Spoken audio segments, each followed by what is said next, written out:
रात जितनी शांत दिखाई देती है, धन की दुनिया उतनी ही निर्दयी होती है। गरीबी केवल पैसों की कमी नहीं है, गरीबी सोच की एक अवस्था है।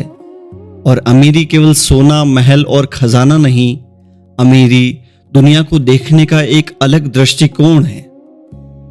प्राचीन काल में राजाओं के पास सिर्फ धन नहीं था, उनके पास धन को नियंत्रित करने की बुद्धि थी।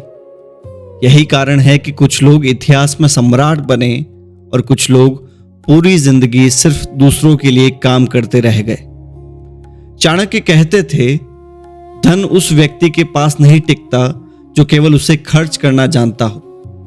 धन उसी के पास टिकता है जो मनुष्य और परिस्थिति दोनों को पढ़ना जानता हो। आज की दुनिया में लोग सोचते हैं कि अमीर लोग सिर्फ भाग्य से अमीर बनते हैं, लेकिन इतिहास कुछ और कहता है। प्राचीन काल के धनी लोग सिर्फ मेहनती नहीं थे, वे रणनीतिक थे। वे भावनाओं से नहीं, गणना से सोचते थे। वे हर रिश्ते में मूल्य देखते थे, हर अवसर में लाभ देखते थे, हर संकट में संभावना देखते थे। और सबसे महत्वपूर्ण, वे समय को धन से अधिक मूल्यवान मानते थे। आज का साधारण व्यक्ति पैसा कमाने के लिए अपना समय बेचता है, लेकिन प्राचीन काल के बुद्धिमान लोग अपना समय बचाने के लिए धन का उपयोग करते थे। यही सोच का अंतर है। एक व्यक्ति पूरी जिंदगी काम करता है, दूसरा व्यक्ति व्यवस्था बनाता है जहां धन उसके लिए काम करता है। प्राचीन भारत में व्यापारी केवल सामान नहीं बेचते थे, वे संबंध बनाते थे, सूचना इकट्ठा करते थे, राजनीति समझते थे और सबसे बढ़कर वे मनुष्य की इच्छाओं को समझते थे। क्योंकि धन हमेशा वहीं बहता है जहां मनुष्य की लालसा होती है। अगर तुम इतिहास देखो तो पाओगे कि हर समृद्ध साम्राज्य ने 3 चीजों को नियंत्रित किया: व्यापार, सूचना और लोगों की भावनाएं। यही धन की असली नीति थी। प्राचीन अमीर लोग कभी केवल आज के लिए नहीं सोचते थे, वे पीढ़ियों के लिए सोचते थे। आज का व्यक्ति सैलरी के बारे में सोचता है, वे वंश के बारे में सोचते थे। आज का व्यक्ति खर्च देखकर प्रभावित होता है, वे संपत्ति देखकर निर्णय लेते थे। इसलिए पुराने समय के धनी लोग दिखावे से दूर रहते थे। उनके महल बड़े थे, लेकिन उनके निर्णय उससे भी बड़े। आज सोशल मीडिया ने अमीरी को प्रदर्शन बना दिया है, महंगी गाड़ियां, ब्रांडेड कपड़े, लग्जरी लाइफस्टाइल। लेकिन प्राचीन काल में बुद्धिमान धनी व्यक्ति अपनी शक्ति छिपा कर रखता था, क्योंकि वो जानता था जितना अधिक तुम अपने धन का प्रदर्शन करोगे, उतना अधिक संसार तुम्हारे विरुद्ध खड़ा होगा। चाणक्य इसलिए राज्य के खजाने को भी गोपनीय रखते थे, क्योंकि शक्ति का प्रदर्शन ईर्ष्या को जन्म देता है और ईर्ष्या हमेशा विनाश लाती है। अब ध्यान से समझो, प्राचीन अमीर लोग धन को केवल मुद्रा नहीं मानते थे, उनके लिए धन 5 प्रकार का था। पहला, ज्ञान। जिस व्यक्ति के पास ज्ञान है वो खाली हाथ होकर भी साम्राज्य बना सकता है। चाणक्य स्वयं इसका उदाहरण थे। उनके पास न सेना थी न सोना, लेकिन उनके पास बुद्धि थी, और बुद्धि ने उन्हें राजाओं से अधिक शक्तिशाली बना दिया। आज भी यही सत्य है। स्किल वाला व्यक्ति धीरे धीरे अवसर पैदा कर सकता है, लेकिन बिना स्किल वाला व्यक्ति अवसर मिलने पर भी उसे संभाल नहीं सकता। दूसरा धन था संबंध। प्राचीन व्यापारी कभी अकेले नहीं बढ़ते थे, वे नेटवर्क बनाते थे। वे जानते थे कि अकेला व्यक्ति सीमित होता है, लेकिन सही लोगों के साथ जुड़ा व्यक्ति बहुत आगे जा सकता है। आज भी देखो, कई बार अवसर टैलेंट से नहीं, कनेक्शंस से आते हैं। लेकिन यहां एक गहरी बात है।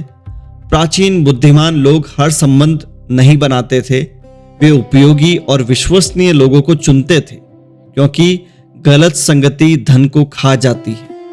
आज भी कितने लोग ऐसे हैं जो कमाते अच्छा है, लेकिन गलत लोगों, गलत आदतों और गलत लाइफस्टाइल के कारण कभी आगे नहीं बढ़ पाते।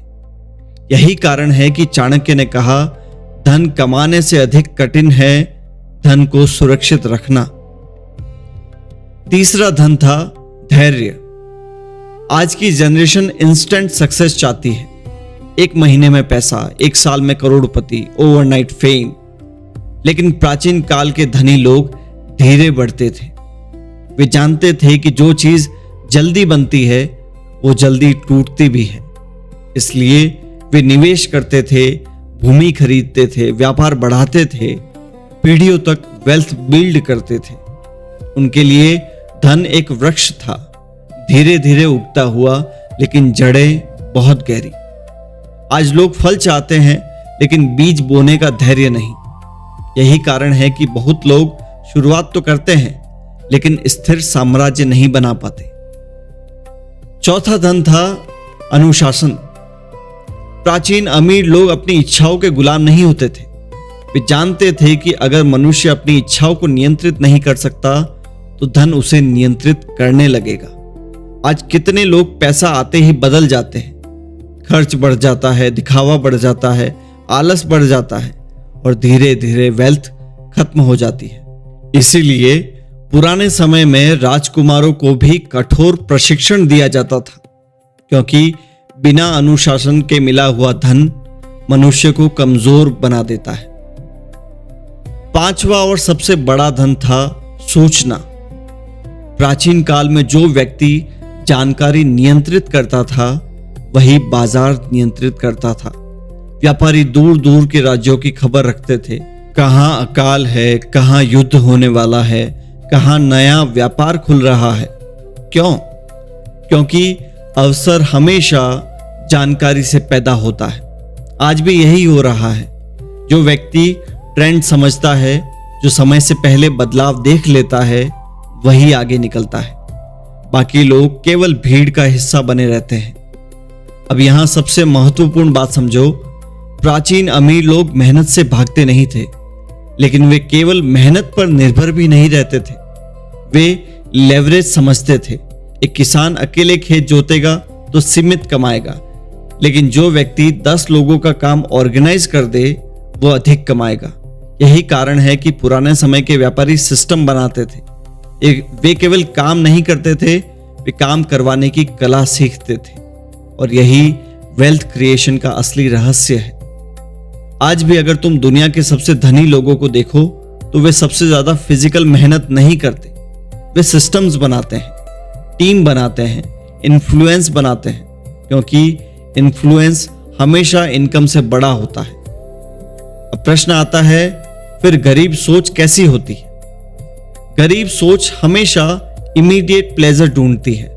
आज खुश रहना है, आज खर्च करना है, आज इंप्रेस करना है। लेकिन धनी सोच फ्यूचर बिल्ड करती है। आज सैक्रिफाइस करो ताकि आने वाले वर्षों में स्वतंत्रता मिले। यही कारण है कि प्राचीन काल के धनी लोग लग्जरी से पहले स्टेबिलिटी बनाते थे। पहले भूमि, पहले व्यापार, पहले सुरक्षा, फिर वैभव।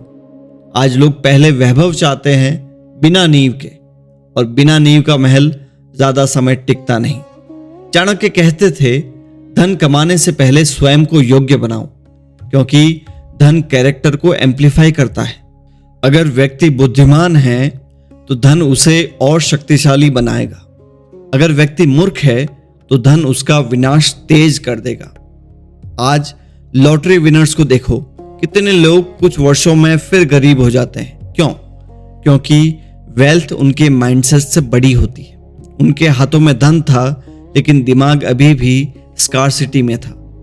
प्राचीन अमीर लोग स्कार्सिटी माइंडसेट से नहीं सोचते थे, वे अबंडेंस देखते थे। वे कंपटीशन से अधिक अवसर देखते थे। वे डर से निर्णय नहीं लेते थे। यही कारण है कि वे संकट में भी शांत रहते थे। जब युद्ध होता, साधारण लोग पैनिक करते, लेकिन बुद्धिमान व्यापारी अवसर ढूंढते। जहां लोग डरते हैं वहीं से नई वेल्थ पैदा होती है। ये कठोर सत्य है। धन भावुक लोगों के पास नहीं टिकता। धन क्लैरिटी चाहता है, धैर्य चाहता है, रणनीति चाहता है, और सबसे बढ़कर धन ऐसे व्यक्ति को पसंद करता है जो स्वयं पर नियंत्रण रख सके। आज की दुनिया में बहुत लोग रिच दिखना चाहते हैं, लेकिन वास्तव में वेल्दी बहुत कम लोग बनते हैं। रिच दिखना आसान है, वेल्दी बनना कठिन। रिच व्यक्ति खर्च से प्रभावित करता है, वेल्दी व्यक्ति स्ट्रक्चर बनाता है। रिच व्यक्ति वैलिडेशन चाहता है, वेल्दी व्यक्ति फ्रीडम चाहता है, और फ्रीडम धन का सबसे बड़ा उद्देश्य है।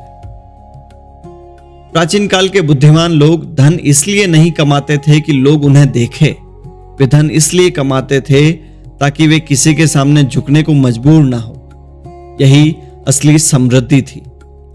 आज अगर तुम सच में धन की नीति समझना चाहते हो तो पहले अपनी सोच बदलो। हर खर्च से पहले पूछो, क्या यह मुझे मजबूत बना रहा है या सिर्फ कुछ मिनटों का सुख दे रहा है? हर संबंध से पहले पूछो, क्या वो व्यक्ति मेरी ग्रोथ में योगदान देगा या मेरी ऊर्जा खाएगा? हर अवसर से पहले पूछो, क्या ये शॉर्ट टर्म एक्साइटमेंट है या लॉन्ग टर्म स्टेबिलिटी? यही प्रश्न प्राचीन बुद्धिमान लोग पूछते थे, और यही कारण है कि केवल धनवान नहीं बने, वे प्रभावशाली बने।